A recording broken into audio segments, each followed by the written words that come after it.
had had wars with the Gambinos, especially the Gottis. My grandfather, Paredes, his name was Fidel Bianchino. He told me a story about my mother, and my mother had rheumatic fever, and they would drink bone marrow soup. They felt that that was the remedy. Wow. So my grandfather went to Paulie Castellano's butcher shop. Yes, the Paulie Castellano got whacked, the head of organized crime. He was a regular butcher at the time. And he said, please, Heisenmoy, I just need a few of the bones. I'll pay you for the bones. I need to make marrow soup. And he said, why should I sell it to you? I could sell it to the munitions plants. They make gunpowder, make far more money. The hell out of me. My hate of the Gottis and the Castellanos and the Gambinos that eventually led me to the point where I was broadcasting on WABC when John Gotti Sr was on trial for the last time. And little did I realize, they give him an AM radio. He's listening to it in lockup before they take him to court every day. And actually, he's hearing me tell all these stories about what the Gambinos have done, Rockaway and Fulton in East New York, what I remember of that. Mayor Dinkins is pledging his help to find the gunman who ambushed and shot Curtis Sliwa. The Guardian Angels founder and leader is recovering from surgery at Bellevue Hospital tonight. And McGee Hickey is there now with a live report for us. McGee? Chuck, Curtis Sliwa is still in critical condition at this hour after undergoing more than 6 hours of surgery to remove 5 bullets. He's expected to recover fully from his injuries in a shooting that took place this morning at exactly the same place where he'd been attacked by 3 men with baseball bats 2 months earlier. On June 19, 1992, radio talk show host, activist, and founder of the Guardian Angels, a vigilante crime-fighting group started to combat crime in the New York City subway system, and most recently, New York City mayoral candidate, Curtis Sliwa would be shot 5 times at point-blank range after he unknowingly hopped inside a stolen taxi parked outside his apartment in Manhattan's East Village, being driven by 2 Gambino associates, Michael Yannotti and Joseph Little Joey D'Angelo, allegedly sent on orders from Gambino boss John Jr. Gotti after Sliwa began relentlessly attacking the Gotti family on air on WABC's radio station. Making comments on the then-imprisoned former Gambino boss John Gotti Sr., who was on trial for the last time before being sentenced to life in prison. Sliwa would make claims of having knowledge to murders that were committed by both John Sr. and John Jr., and was accusing Gotti of being America's #1 drug dealer, blaming him for the spread of crack cocaine in New York City. The attempted assassination on Curtis Sliwa's life didn't come unprovoked or without warning. Just 2 months before Sliwa would catch 5 hollow point bullets in the summer of 1992, according to testimony of cooperating witnesses against Gotti Jr., which would include someone he considered a brother, infamous mob turncoat Mikey Scars D. Leonardo. He and Jr. would often walk and talk, discussing Sliwa's radio attacks on Jr., Sr., and even Victoria Gotti, and recalls Jr. referring to Sliwa as a talk show host with an axe to grind. On the stand, Scars said Jr. was, quote, devastated and very angry after Sliwa began relentlessly attacking his father following his conviction also in 1992. According to Scars, Jr. made mention of how it seemed Sliwa was celebrating Gotti's conviction and popping champagne bottles to rub it in Jr.'s face, which would provoke Jr. to decide and teach Sliwa a lesson. On April 23, 1992, 3 members of Jr.'s crew, Angelo Ruggiero, Steven Kaplan, and Mike McLaughlin, would pull up on Sliwa outside his Alphabet City apartment in Manhattan, each wielding a Louisville Slugger baseball bat, and would proceed to give Curtis a severe beating, being hit around 40 times, leaving his head cracked open, leaking, and receiving 12 stitches, a fractured elbow, and a broken wrist.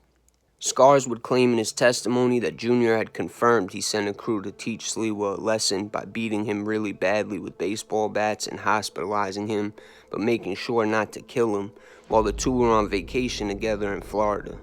Instead of Sliwa taking heed to the warning and refocusing his energy somewhere else, he would double down the next morning, taking to the radio airwaves to accuse Gotti Jr. of being responsible for the 1983 fatal stabbing of Danny Silva at the Silver Fox Bar in Queens, a murder which Gotti Sr. was said to have bribed an NYPD detective with $10,000 to make the investigation go away. And Sliwa also accused Gotti of killing and staging the suicide of Silva's friend, who witnessed the stabbing and was planning to cooperate with police by allegedly murdering him and hanging him from a tree. Information Sliwa claims he got from his cousin who was at the bar that night. And according to Sliwa, this is what sent both Gotti Sr. and Gotti Jr. over the edge. Accusing the father and son of being involved in an open murder investigation, which has no statute of limitations, would almost prove to be a fatal mistake on Sliwa's part, when later that year, in 1992, on June 19th, as Sliwa left his apartment for work that morning at WABC radio station in Times Square, after hitting the corner store in his block for the newspaper, which was part of his daily routine, Sliwa thought he hit the lottery that morning when he seen a taxi cab parked right on the corner at a time where he was having a hard time finding taxis around the city, so he couldn't jump in quick enough, telling the driver to go to Times Square.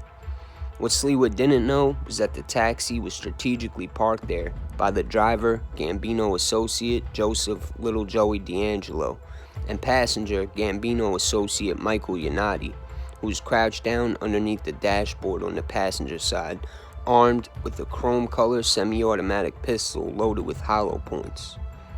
The car started driving, but when D'Angelo turned the cab, now heading in the wrong direction, and Sliwa started to question him, Yanati popped up from the floorboard with a baseball cap on his head and a bandana wrapped around his face, telling Sliwa, "Take this, you son of a bitch," and began firing.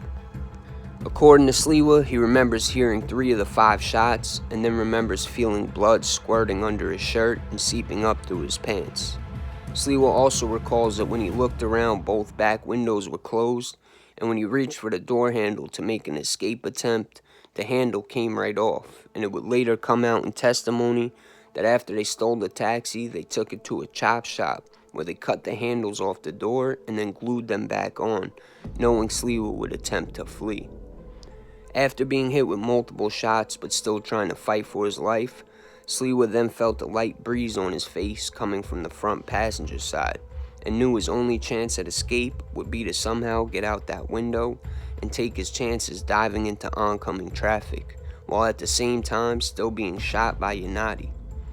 In between wrestling Yanati's hands away from pointing the gun towards his head, Sliwa was able to pick up his Guardian Angel walkie-talkie and let out what he called an emergency Angel 1 code red, letting his crew know he was in severe trouble. And according to Sliwa, the hit team got spooked by the radio and weren't sure if the code went out to the cops, which sent the driver, Joey D'Angelo, into a panic, causing him to drive up and down a sidewalk before making a radical turn, giving Sliwa a chance to make a dive for the open passenger window. Using the backseat cushion, Sliwa pushed off and dove through, getting stuck half his body outside the car and his legs and lower torso still trapped inside. Yanati then grabbed Sliwa's belt and stuck the gun in his lower back, firing another shot, all while at the same time, the driver sees Sliwa sticking out the car and begins crashing him into parked cars along the side of the street. Yanati would fire one more shot in Sliwa's back before pushing him the rest of the way out the window, assuming the 5 hollow point shots were enough to do him in. But miraculously, Sliwa's coat would get caught on the bumper of a parked car, snagging him out of the swerving taxi, where D'Angelo and Yanati would leave him for dead. Sliwa was hit with 5 shots in total in the legs, groin, abdomen, and back. And while laying on the pavement with blood pouring out of him, a group of bikers from a nearby Hell's Angel clubhouse would surround Sliwa to protect him and phone 911 for an ambulance. The EMTs would scoop Sliwa's body onto the gurney and rush him into emergency surgery. The surgeon, who is on standby 24/7, usually for NYPD officers who are shot in the line of duty. Sliwa would undergo 6 surgeries, 2 blood transfusions, and have to be fed through a tube. And although he would miraculously survive the attack, he would have to wear a colostomy bag for 2 years and suffered from severe internal damage, first developing ulcerated intestines and then being officially diagnosed with Crohn's disease, which is an extremely unflattering inflammatory bowel disease. On top of that, he's said to suffer from nausea, reflux, and continues to get sick for hours on end until this day. Despite all Sliwa would go through because of the attempted assassination, he would remain strong in spirit and would be quoted by the New York Post while still in the hospital saying, The signal that I'm really feeling better will be when you see me in my red beret, but that's still some time off in the future. In 2005, the driver of the stolen taxi, Little Joey D'Angelo, who's also a protege of Sammy the Bull Gravano, would go on to switch sides on Junior just 2 weeks before they were set to go on trial together, joining Team America and testifying for the prosecution, naming Gotti Jr. as the mastermind of the Sliwa assassination attempt, saying him and Unati were acting on orders from the Gambino boss, also implicating Jr. and other mobsters in numerous other crimes, which would include 2 murders. Despite the jury hearing testimony from D'Angelo and Gambino captain Mikey Scars as well as others, the trial would end in a hung jury. Gotti Jr.'s defense attorney, Jeffrey Littman, during one of the 3 trials brought against Jr., which would all end in hung juries, made it a point to show the jury that Sliwa had a reputation for often faking these kind of incidents for publicity from the papers and news, for financial gain, and to promote the Guardian Angels. During one trial, Sliwa admitted to faking 6 different incidents of violence and making false police statements, one of which was very similar to what happened the day he was shot by the Gotti crew. Littman was quoted saying, "Short of death, is there anything that will stop you from giving a press conference?" referring to Sliwa having the news come film him while still being bedridden in the hospital. Since even before forming the Magnificent 13, Sliwa had a way of landing himself in the news. You could probably say he specializes in it. Following Gotti Jr.'s last trial, after beating trial again, you wouldn't hear much about the Gotti and Sliwa feud, but in 2019, their names would hit headlines again after the 2 men ended up as guests at the same wedding. And even though nothing took place, Sliwa took to the press to play the situation up, telling reporters he was, quote, mad dogging Jr. and staring him down, insinuating Gotti was scared. And Sliwa claimed people around him had to calm him down and remind him he was at his friend's wedding because his blood was boiling. But according to a Page 6 article dated October 1st, 2019, Junior's sister Angel tweeted at Sliwa article saying, quote, "Sliwa's still whoring, I see. Big mouth troublemakers never change. Always desperate for attention. It was a beautiful wedding." Page 6 also said when they reached out to Angel for comment, she told them Sliwa would sell his kids for attention and publicity. And Gotti's grandson, Frank Gotti Albano, tweeted, "I sat next to my uncle the entire wedding. We had a great time." Also stating Sliwa was probably jealous because there was more people from the wedding lining up for pictures with the Gotti family, and nobody gave a shit Sliwa was there with his goofy red beret. Apparently, Sliwa still holds a grudge with the former boss.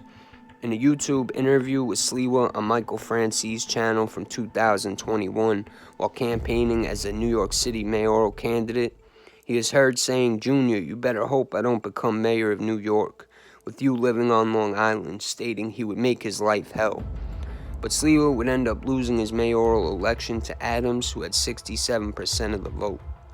Also in the interview with Franzese, Sliwa gets into his life of crime, growing up around certain infamous mobsters such as DeMeo crew members Joey and Patrick Testa, as well as others, and talks a little bit about when he was patrolling as a guardian angel in New York City. Because of the story Sliwa's grandfather had told him about the Gambinos and Paulie Castellano, it would leave a bad impression of the mob on him, despite him having grown up in the circles of some of the infamous mobsters of New York.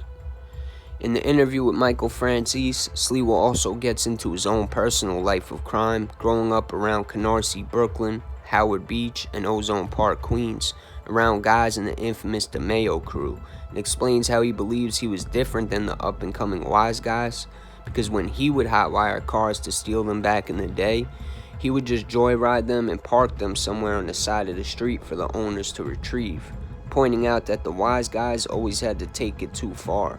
Like Roy DeMeo, who would chop the cars up or resell them with new VINs and tags, and also went on to mention how violent things got with the wise guys, referring to the DeMeo crew and all the murders that began happening around the different neighborhoods.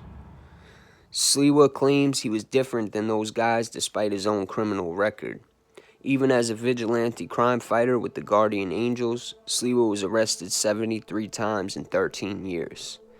Now, what possessed this man to put on a red beret and red Guardian's Angel jacket and decide he was personally going to go head-to-head with dangerous New York City street criminals back in a time where New York City was being dubbed Fear City because of all the crime and violence taking place throughout the boroughs? According to Sliwa, it was his city which he loved, and since the NYPD didn't have enough manpower to patrol some of the more rougher inner-city communities and subway systems, he decided to take it upon himself to begin a patrol in order to make the city safer for the civilian residents of New York City who were being terrorized by all the crime, drugs, and violence. Sliwa, who was born March 26, 1954 in Canarsie, Brooklyn, was 24 years old when he was the manager of a McDonald's on Fordham Avenue in the Bronx when he first thought of the idea of starting the Magnificent 13 in May of 1977. The Magnificent 13, Sliwa claimed, was dedicated to combating the violence and crime going on in the New York City subway system at the time, and 2 years later, after gaining more and more members, in 1979, the organization's name was changed to the Guardian Angels. The group's presence would draw both positive and negative reactions from police officers, politicians, and in the media. The membership for the Angels will require members to be trained in karate because they were unarmed, and the members were all also required to fulfill the legal requirements needed to make citizens arrest. And as part of the uniform, all members were required to wear the Guardian Angel red beret. Although some civilians may have respected the work Sliwa claimed to be doing, there were a lot of people who viewed Sliwa as a liability, and others who viewed him as a threat because of his strong media presence and some of the things he was saying about prominent crime figures in New York City. As far back as I can remember, I always wanted to be a gangster.